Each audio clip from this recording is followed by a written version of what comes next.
Gentleman from yielding. The last amendment dealt with the actual sale of the planes.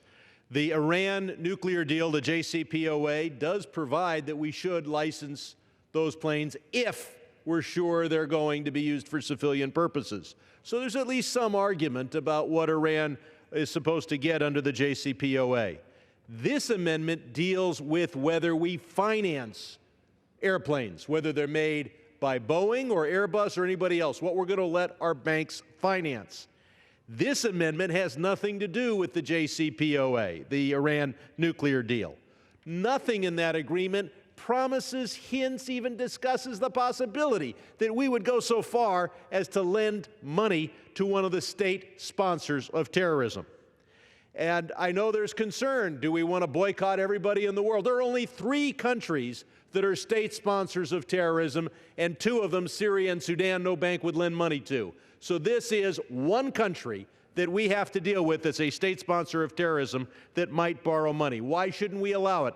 First, because we shouldn't allow our banks to endanger their depositors' money with loans to Iran. Second, because we don't want major banks lobbying this Congress and saying, oh my God, you've got to be nice to the Iranians or we won't get paid back and we might fail and then you'll have to bail us out. We don't need Wall Street to become a lobbyist for Iran. And finally, because when it comes to fairness under the Iran deal, some say the Iranians have violated it. Some say they're barely technically complying. But everyone agrees they are not overperforming. They're not erring in the direction of being consistent with the overall purposes of the deal. There is no reason we should massively overperform and provide financing we didn't even hint that we might do.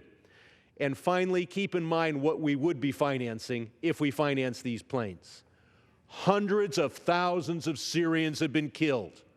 Most of the country is either in an internal exile or is fleeing the country. Bodies wash up on the beaches of Greek islands from people who risked their lives to escape an Assad regime that is kept in power by the thugs, the money, and the weapons ferried to Damascus by Iran.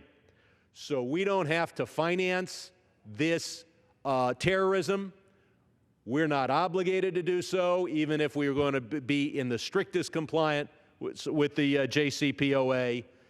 We shouldn't expose our banks to that risk. And I yield back to the gentleman and thank him for his amendment.